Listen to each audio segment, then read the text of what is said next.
قدم ہے راہ الفت میں تو منزل کی ہوس کیسی، یہاں تو عین منزل ہے تھکن سے چور ہو جانا۔ الحمدللہ وحدہ والصلاة والسلام علی من لا نبی بعدہ، اما بعد فاعوذ باللہ من الشیطان الرجیم، بسم اللہ الرحمن الرحیم۔ قل ان کنتم تحبون اللہ فاتبعونی یحببکم اللہ ویغفر لکم ذنوبکم واللہ غفور رحیم۔ وعن انس رضی اللہ تعالی عنہ قال قال لي رسول الله صلى الله عليه وسلم يا بني إن قدرت أن تصبح وتمسي وليس في قلبك غش لأحد فافعل، ثم قال يا بني وذلك من سنتي ومن أحب سنتي فقد أحبني ومن أحبني كان معي في الجنة، أو كما قال رسول الله صلى الله عليه وسلم۔ درود شریف پڑھو۔ یا رب صل وسلم دائما أبدا على حبيبك خير الخلق كلهم۔ قابل احترام حضرات، سامعین کرام، بزرگوں، عزیزوں، دینی بھائیوں، چند بدھ سے پہلے ہمارا عنوان اور ہمارا موضوع چل رہا تھا اتباع سنت کی اہمیت اور اس کی فضیلت، یعنی نبی اکرم صلی اللہ تعالی علیہ وآلہ وسلم کے طریقے پر چلنے پر اللہ سبحانہ و تعالیٰ کی طرف سے کتنے بڑے بڑے انعامات بندے کو ملتے ہیں، اس پر 3 مجلسیں ہم نے کی تھی۔ اسی عنوان کو آگے بڑھاتے ہوئے آج آپ کی خدمت میں یہ بات عرض کرنی ہے کہ اتباع سنت صرف ظاہری عمل کا نام نہیں ہے۔ ایک ہے سنت، کپڑوں میں سنت طریقہ کیا، چہروں میں سنت طریقہ کیا، کھانے پینے، رہن سہن، سفر، حضر، موت، میت، غمی، خوشی، شفا، بیماریاں، اس میں سنت طریقہ کیا۔ ایک یہ ظاہری ہے جو نظر آتا ہے، عام طور پر یہی سمجھا جاتا ہے کہ اس پر عمل کر لو، یہ سنت پر عمل ہو گیا۔ سنت 2 طرح کی ہے۔ اس وقت ایک ظاہری سنت پر تو عمل ہوتا ہے، سب کرتے ہیں، ماشاءاللہ کرنا بھی چاہیے، بلکہ علماء نے لکھا ہے کہ روئے زمین پر وہ بندہ یا اللہ کی وہ بندی خوش قسمت ہے، نصیبے والی ہے جس کو محمد الرسول اللہ کی ادا کرنے کا، اداؤں پر چلنے کی توفیق مل گئی۔ اللہ کی زمین پر اس سے بڑا خوش نصیب بندہ کوئی نہیں ہے۔ لیکن ایک سنت وہ ہے، ایک طریقہ وہ ہے جو باطن کا ہے، نظر نہیں آتا۔ آج اسی باطنی سنت پر کچھ بات عرض کرنی ہے جو میں نے روایت پڑھی ہے۔ سنن ترمذی کی روایت ہے، سیدنا انس رضی اللہ تعالیٰ عنہ اس روایت، اس حدیث کے راوی ہیں۔ وہ یوں فرماتے ہیں کہ ایک مرتبہ میرے اور آپ کے آقا محمد الرسول اللہ صلی اللہ علیہ وسلم نے مجھ سے یوں کہا، آپ نے ارشاد فرمایا، یا بنی، اے میرے پیارے بیٹے۔ اللہ کے نبی صلی اللہ علیہ وسلم کی ہر ادا، اس میں بڑے نکات، بڑے حکمتیں، بڑی مصلحتیں، بلکہ ایسے راز چھپے ہیں، چونکہ وہ اللہ کی طرف سے وحی ہوتی تھی، آپ اپنی طرف سے کوئی بات کبھی آپ نے ارشاد نہیں فرمائی۔ ان هو الا وحی یوحی، قرآن کہہ رہا ہے۔ ایک بچوں کو، اپنی اولاد کو، اپنے ماتحتوں کو، اپنے دست نگر، اپنے انڈر میں رہنے والے، چاہے وہ بچے ہوں یا بچیاں ہوں، ہم جس کے بھی سرپرست اور مربی ہیں، اپنے سے چھوٹوں کو کیسے کہا جاوے، کیسے سمجھایا جاوے، اس کا طریقہ بتایا۔ ہم اور آپ کیا کرتے ہیں پتہ ہے؟ اگر اپنے بچے سے پانی بھی منگوانا ہو تو کہتے ہیں اے پانی لے لے، ہائے ہائے۔ نصیحت کرنی تھی، اچھا طریقہ بتانا تھا، تو صحابی رسول کو یوں کہتے ہیں یا بنیا، اے میرے پیارے بیٹے۔ یہ جملہ اتنا پیارا ہے، بڑے سے بڑا پہاڑوں کے برابر اگر کوئی کام کسی کو سونپ دیا جاوے اور اس جملے کے ساتھ کہا جاوے، نہ کرنے والا کام بھی چھوٹا بچہ آرام سے کر لے گا اور محبت سے کرے گا، عظمت کے ساتھ کرے گا، دل میں جگہ ہماری بنا کر کے کرے گا۔ اور ایک ہم اور آپ یہ کہتے ہیں یہ کر لے، تو وہ کرے گا ضرور، کبھی ڈر کی وجہ سے کرے گا، کبھی دل کے اندر گالی گلوچ کے ساتھ کرے گا، کیا چلایا ہے، چلنے اب کرنا پڑے گا، کر لو۔ اللہ کے نبی محمد الرسول اللہ صلی اللہ علیہ وسلم نے، اس لیے سیدنا انس یوں فرماتے ہیں غالباً کہ 10 سال میں محمد الرسول اللہ صلی اللہ علیہ وسلم کی خدمت میں رہا، 10 سال، کبھی میں نے آقا کی زبان سے یہ جملہ تک نہیں سنا کہ ایسا کیوں کیا۔ ایک آپ ہیں اور ایک میں ہوں، ہمارے بھی ماتحتی میں لوگ کام کرتے ہیں، تو ظاہری بہت ساری سنتیں ہیں، ہم نے صرف نماز کے طریقے کو سنت سمجھا، لباس کو سمجھا اور سنتوں کو سمجھا۔ میرا برتاؤ، میرا ویوہار، میرا حسن سلوک اپنے ماتحتوں کے ساتھ کیسا ہے؟ تو پہلا جملہ یا بنیا، اے میرے پیارے بیٹے۔ پھر اتنا جملہ کہتے ہی آدمی پانی پانی ہو جاتا ہے، بیٹے ذرا پانی پلا دے، بیٹے ذرا یہ لے آؤ، اور اس میں بھی اگر یہ کہتے بہت پیارا بیٹا ہے، بہت فرما بردار ہے تو، بس ختم بات۔ ہمارے یہاں، ہمارے معاشرے میں، ہماری سوسائٹی میں، ہمارے سماج میں، خاص کر مسلم سماج میں یہ چیز تو بہت کم نظر آتی ہے ضرور لیکن کم ہے، یہ طریقہ ہے۔ بہرحال تو نبی اکرم صلی اللہ علیہ وسلم نے سیدنا انس رضی اللہ تعالیٰ عنہ کو ایک بات بتانا چاہتے تھے، سمجھانا چاہتے تھے، لیکن سمجھانے سے پہلے طریقہ بتایا، کیسے بتایا جاوے، کیسے سمجھایا جاوے۔ اب کیا بتایا؟ تو حدیث کے الفاظ یہ ہیں، ان قدرت ان تصبح وتمسی وليس في قلبك غش لاحد۔ اے میرے پیارے بیٹے، اگر تو اس بات کی طاقت رکھتا ہو، استطاعت رکھتا ہو، قدرت رکھتا ہو کہ صبح اور شام اس حال میں کرے، یعنی تیری صبح بھی اور تیری شام بھی، بتانا یہ چاہتے ہیں کہ تیری زندگی کا ہر منٹ، ہر سیکنڈ، ہر لمحہ، رات ہو یا دن ہو، محفل میں ہو یا تنہائی میں ہو، سفر میں ہو یا حضر میں ہو، تو غمی میں ہو یا خوشی میں ہو، تیرا حال ایسا تو بنا لے کہ تیرے دل میں کسی کے بارے میں کینہ نہ ہو۔ بڑا مسئلہ ہے، نماز میں ہم اللہ کے سامنے کھڑے ہیں لیکن ہمارا دل کتنا صاف ہے، وہ بندہ اور اس کا معبود، مخلوق اور اس کا خالق اللہ جانتا ہے۔ کہ تیری زندگی ایسی ہو جائے کہ کسی کے بارے میں صبح بھی نہ ہو، شام میں بھی نہ ہو، یعنی 24 گھنٹے تیرا دل کسی کے بارے میں بغض سے، عداوتوں سے، دشمنیوں سے، حسد سے، کینہ کپٹ سے،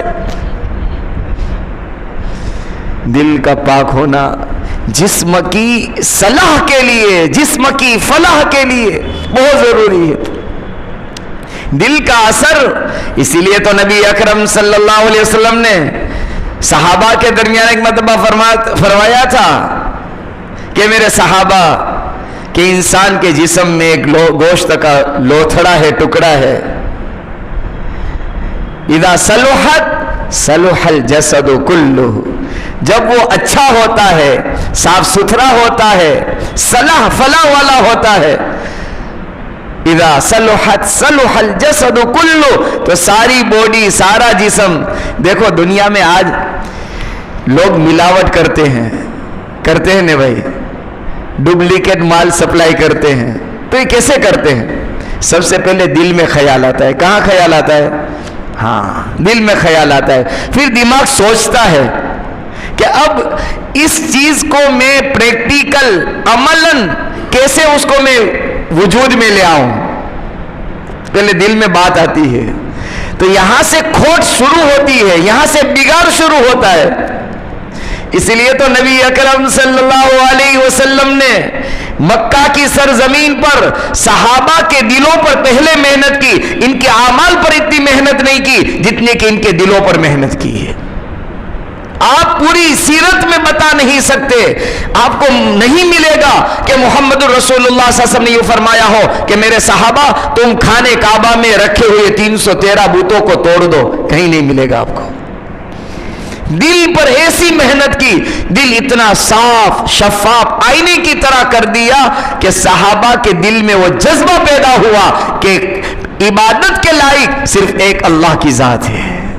خود جذبہ پیدا ہوا، دلوں پر وہ محنت کی. بہرحال اذا صلحت صلح الجسد کلہ واذا فسدت فسد الجسد کلہ. جب دل میں بگاڑ آتا ہے، پہلے دل میں بات آتی ہے کہ بہن کا حق ہے، اب اس کو پورا نہیں دینا ہے، تو مفتی صاحب کو کیسا فتویٰ پوچھوں. عجیب مسئلہ ہے. بعض طلاق کے مسائل ایسے ہمارے سامنے آئے، طلاق کے مسائل کہ طلاق یعنی 3 مرتبہ طلاق کا لفظ بول دیا، ثابت ہو گیا، بیوی نکاح سے ختم ہو گئی، اس کے بعد بھی لوگ یوں کوشش کرتے ہیں کہ میں اس کے ساتھ زندگی گزاروں، اور ہیلا بناتے ہیں، بہانہ بناتے ہیں، بات کو بدل لیتے ہیں، حرام کو حلال کرنے کی کوشش کرتے ہیں.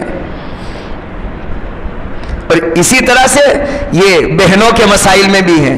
جب میراث کا مسئلہ آتا ہے اور بہنوں کے دینے کی باری آتی ہے تو ایسے باریک مسائل سے وہ مکر جاتے ہیں اور یو ٹرن لے لیتے ہیں. ایسا نہیں تھا، اس طرح سے تھا. اس لیے ہم تو جتنے بھی فون پر طلاق یا میراث کا کوئی مسئلہ پوچھتا ہے، ہم صاف لفظوں میں کہہ دیتے ہیں اس کو لکھ کر کے لے آؤ، رائٹنگ میں چاہیے ہم کو. پتہ نہیں آج آپ نے کیا کہا اور کل آپ نے کیا اس کو بدل دیا، ہم کیسے ثابت کر سکتے ہیں؟ رائٹنگ میں. اور فتویٰ ہے یہ مفتیان کرام کا، یہ فیصلہ ہے کہ طلاق اور میراث کے مسئلے کو رائٹنگ میں لیا جاوے، پھر اس کا جواب دیا جاوے. بہرحال بات یہ عرض کر رہا تھا کہ سب سے پہلے دل میں بات آتی ہے کہ بہن کا حق کس طرح سے بدلو، کم سے کم کس طرح اس کو ملے، اس کا کون سا راستہ ہے، چھٹک باری جس کو کہتے ہیں. بہرحال عرض میں کر رہا تھا، میرے اور آپ کے آقا محمد رسول اللہ صلی اللہ علیہ وسلم نے سیدنا انس رضی اللہ تعالیٰ عنہ سے یوں کہا، اے انس، اگر تیرے میں ہمت ہے، سکت ہے، قدرت ہے، طاقت ہے، استطاعت ہے، تو ایسا کر سکتا ہے تو ضرور کرنا کہ تیرے دن کے 24 گھنٹے اس حال میں گزرے کہ کسی کے بارے میں تیرے دل میں کینہ نہ ہو، بغض عداوت و دشمنی نہ ہو. ثم قال، پھر آپ نے فرمایا، محمد رسول اللہ صلی اللہ علیہ وسلم نے فرمایا، وَذَلِكَ مِن سُنَّتِي. یہ میں آج عرض کرنا چاہتا ہوں، نماز کی سنتیں اور سارے لباس کی سنتیں، کھانے پینے رہن سہن کی سنتوں پر ہم سب عمل کرتے ہیں. میرے اور آپ کے نبی فرماتے ہیں، محمد رسول اللہ صلی اللہ علیہ وسلم فرماتے ہیں، اے انس، وَذَلِكَ مِن سُنَّتِي، یہ میرا طریقہ ہے، یہ میرا اسوہ ہے، یہ میری عادت مبارکہ، عادت شریفہ ہے کہ میں اللہ کا نبی صبح سے لے کر شام تک اور شام سے لے کر صبح تک میرے دل میں کسی کے بارے میں کوئی چیز کینہ، کپٹ، بغض، عداوت، حسد میرے دل میں نہیں ہوتا ہے. یہ بہت بڑا عمل ہے. ایک صحابی رضی اللہ تعالیٰ عنہ صحابہ موجود ہیں، آپ بھی تشریف فرما ہیں. صحابہ سے کہا اے میرے صحابہ، جنتی آدمی کو دیکھنا چاہتے ہو؟ اگر ہم میں سے اور آپ سے بھی کسی کو کہے تو ہر ایک تمنا کرے گا جنتی، دنیا میں پتہ چل جاوے کہ یہ جنتی ہے تو کہ ہاں دیکھنا چاہتے ہیں. تو تھوڑی دیر ہوئی کہ ایک صحابی رضی اللہ تعالیٰ عنہ مسجد نبوی میں تشریف لائے. ان کے ہاتھ میں اپنے جوتے تھے، وضو کا پانی ٹپک رہا تھا اور اندر آ کر نماز پڑھی. آپ نے فرمایا یہ جنتی ہے. ایک دن ہوا، دوسرا دن ہوا، تیسرا دن ہوا، تینوں دن آپ نے فرمایا کہ یہ جنتی ہے، یہ جنتی ہے، یہ جنتی ہے. ایک صحابی رضی اللہ تعالیٰ عنہ، نام میرے ذہن سے نکل گیا، یہ بات سے بات یاد آئی، اس لیے عرض کر رہا ہوں دل صاف ہو. تو ایک صحابی رضی اللہ تعالیٰ عنہ کے دل میں داعیہ پیدا ہوا، شوق پیدا ہوا، جذبہ پیدا ہوا کہ ان کا عمل ایسا کون سا ہے کہ اللہ کے نبی صلی اللہ علیہ وسلم زندگی میں اپنی حیات میں ان کے بارے میں کہہ رہے ہیں یہ جنتی ہے. لاؤ میں ان کے اعمال کو دیکھوں. دن میں تو ہمارے ساتھ رہتے ہیں، کاروبار بھی کرتے ہیں، بیوی بچوں کے ساتھ رہتے ہیں، مسجد میں نماز کے لیے بھی آتے ہیں، ہمارے ساتھ ہوتے ہیں. ان کا رات کا کوئی ایسا عمل ہونا چاہیے کہ جس کی وجہ سے آپ نے ارشاد فرمایا ہو. تو رات کا عمل مجھے پتا نہیں ہے. وہ صحابی ان کے یہاں گئے، سلام کلام کیا، کہا میں تمہارے یہاں مہمان رہنا چاہتا ہوں کہ ضرور آئیے. صحابہ کیا سارا عرب بڑا مہمان نواز ہوتا تھا. کہا کوئی بات نہیں، آپ رات میں ٹھہر جائیے. کتنے دن؟ تو کہ مہمان نوازی 3 دن ہوتی ہے. کتنے دن بھائی؟ 3 دن. ایک دن ہوا، دوسرا دن ہوا، تیسرا دن ہوا. یہ صحابی رات میں وضو کرتے اور سو جاتے، صبح اٹھتے فجر کی نماز کے لیے چلے جاتے. رات کی کوئی خاص عبادت تینوں دن نظر نہیں آئی. یہ ان کو حیرانی ہوئی، پریشانی ہوئی، تعجب ہوا کہ یار ہم تو رات میں عبادت بھی کرتے ہیں، تلاوت بھی کرتے ہیں، تہجد میں بھی اٹھتے ہیں، یہ تو رات میں سوئے، صبح اٹھے، فجر میں چلے گئے، کوئی خاص بات تو نظر نہیں آئی. اور اللہ کے نبی محمد رسول اللہ صلی اللہ علیہ وسلم کی زبان مبارک سے ان کے بارے میں ہم نے یہ سنا کہ یہ جنتی ہے. ان سے رہا نہ گیا. انہوں نے پوچھا تم کرتے کیا ہو؟ تو کہ کچھ نہیں کرتا، صرف ایک عمل کرتا ہوں، ایک کام کرتا ہوں. جب رات میں سوتا ہوں وضو کرتا ہوں، وضو کے بعد میں اپنے دل کو ساری انسانیت کے لیے پاک اور صاف کر کے سو جاتا ہوں. ہو سکتا ہے میرے دل کی صفائی اور پاکیزگی کی بنیاد پر اللہ کے نبی محمد رسول اللہ صلی اللہ علیہ وسلم نے کہا ہو ان کا سینہ، ان کا دل پاک ہے، صاف ہے، ہو سکتا ہو اس کی وجہ سے کہا ہو یہ جنتی ہے. چھوٹا عمل نہیں ہے، یہ بھی سنت ہے. تو آپ نے فرمایا وَذَلِكَ مِن سُنَّتِي، اے انس یہ میرا طریقہ ہے. کون سا؟ تو کہ انسانیت کے لیے دلوں کو صاف اور پاک کر دینا.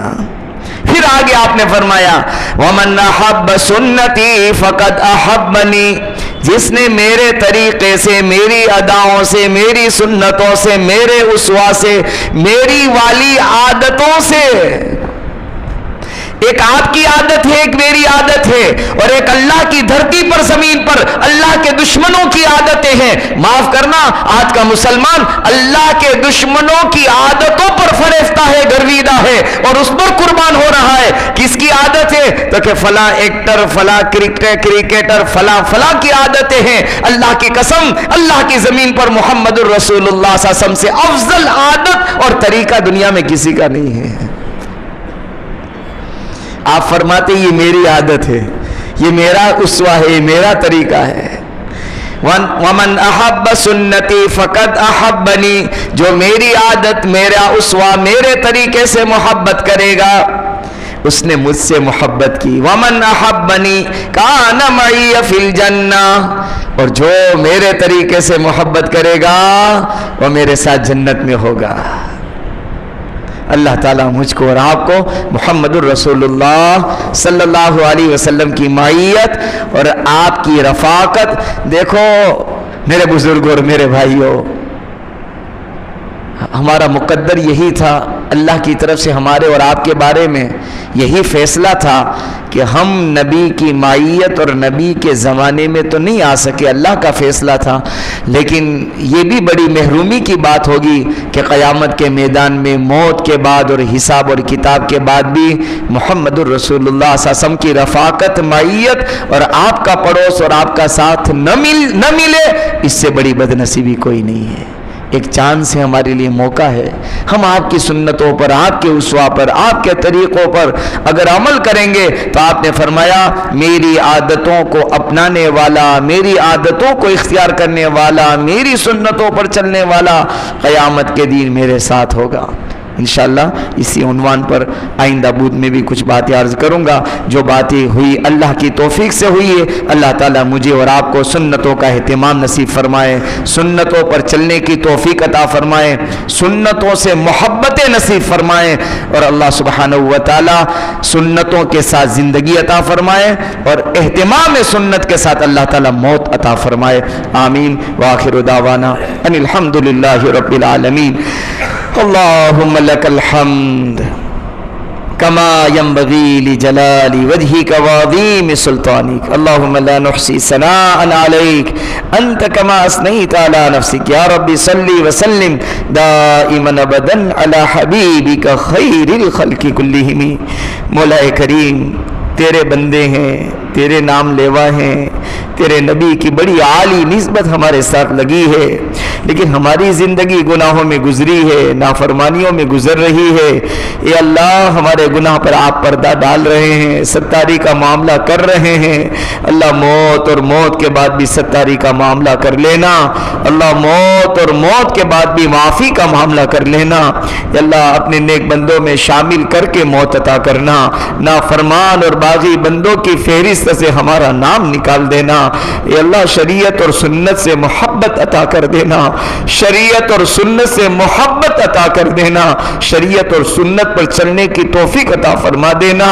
اے اللہ آج تک کے حالات آپ ہی نے درست کیے ہیں اور آئندہ آپ ہی درست کرنے والے ہیں۔ اے میرے مولا اس ملک میں مسلمان کی جان، مال، عزت، آبرو کی، اے اللہ مسلمان کی مساجد، مکاتب، خانقاہوں کی، اے اللہ ایمان اور اعمال کی اللہ آپ حفاظت فرما لیجئے، اللہ آپ حفاظت فرما لیجئے، اے اللہ آپ حفاظت فرما لیجئے۔ آپ کے علاوہ نہ کوئی تھا، نہ ہے، نہ ہمارا رہے گا۔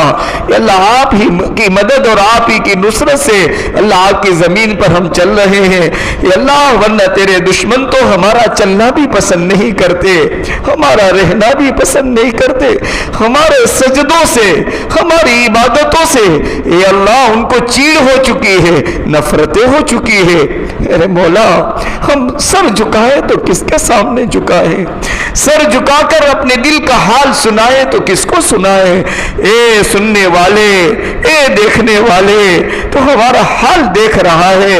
اے اللہ امت کے حال پر رحم کا معاملہ فرما دے، کرم کا معاملہ فرما دے، فضل اور عافیت اور صلاح فلاح کا معاملہ فرما دے۔ اللہ امت کی دستگیری کر دے، امت کی حفاظت کا فیصلہ فرما لے، امت کی نصرت اور مدد کا فیصلہ فرما لے۔ اللہ بیماروں کو شفا عطا کر دے، مقروضین کو قرضوں سے نکال دے، اے اللہ قیدیوں کو رہائی عطا کر دے۔ اللہ بہت بڑا طبقہ ظلمن سلاخوں کے پیچھے آج زندگی کے دن کاٹ رہا ہے، اے اللہ ان کی تو مدد اور نصرت فرما دے، عزت عافیت کے ساتھ اے اللہ باعزت بری ہونے کے فیصلے فرما لیں۔ اے اللہ اس بستی کے قبرستان میں تیرے بندے، تیری بندیاں، ہمارے اعزاء، قریب، دوست، احباب، ہمارے نمازی آج میٹھی نیند سو رہے ہیں۔ کون کس حال میں سو رہا ہے تو جانتا ہے۔ عذاب قبر سے حفاظت فرما لیں، قبروں کو نور سے بھر دیں، قبروں کو کشادہ کر دے۔ اے اللہ جنت الفردوس میں انہیں اعلیٰ مقام عطا فرما دے۔ آج تک کی ضرورت آپ نے ہی پوری کی ہے، آئندہ اللہ آپ ہی پوری کرنے والے ہیں۔ اللہ ہماری دنیا آخرت کی ضرورت اپنے خزانہ غیب سے پوری فرما دے۔ ہماری دعاؤں کو اور جن لوگوں نے ہمیں دعاؤں کے لیے کہا، لکھا، سنا، متمنی ہے، متوقع ہے، اس پر ہمارا حق ہے۔ حاضرین مجلس کے حالات اللہ آپ کی نہ سونے والی آنکھ سب کو دیکھ رہی ہے. اللہ ان کے حالات کو درست فرما کر ان کی ضرورتیں بھی اپنے خزانے سے پوری فرما دے. وصلی اللہ علی النبی الکریم برحمتک یا ارحم الراحمین.